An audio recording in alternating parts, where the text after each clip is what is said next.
కానీ పెట్టుకునేది నుదుటి పైన. విలువ ముఖ్యము కాదు, ఎక్కడ పెట్టుకుంటాము అనేదే ముఖ్యము. ఉప్పులాగా కటువుగా మాట్లాడేవాడు నిజమైన మిత్రుడు. చక్కెరలాగా మాట్లాడి మోసగించేవాడు నీచుడు. ఉప్పులో పురుగులు పడ్డ దాఖలాలే లేవు, తీపిలో పురుగులు పడని రోజే లేదు. ఏడుస్తూ ఈ లోకానికి అడుగెడతావు, ఏడుపుస్తూ లోకాన్ని వదిలి వెళ్ళిపోతావు. రమ్మన్న సమర్గంలోకి ఎవ్వరూ రారు, వద్దన్న చెడు మార్గాన్ని ఎంచుకుంటారు.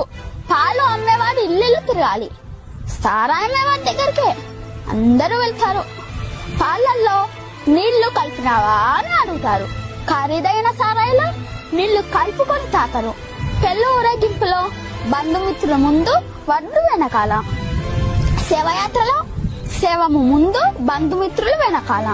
శవాన్ని ముట్టినందుకు స్నానం చేస్తారు, మూగజీవులను చంపి పూజిస్తారు.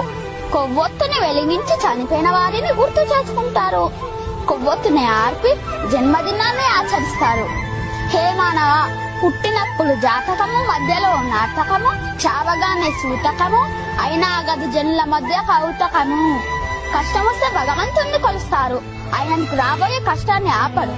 నిత్యం భరిస్తే కొండంత కష్టాన్ని గోడంత చేసి సులువుగా దాటి శక్తి నీకిస్తాడు. నిన్ను కష్టాలు కుంభవృష్టిలా ముంచేస్తే నీకు గొడుగు పెట్టి కాపాడుతాడు, గుర్తుంచుకో.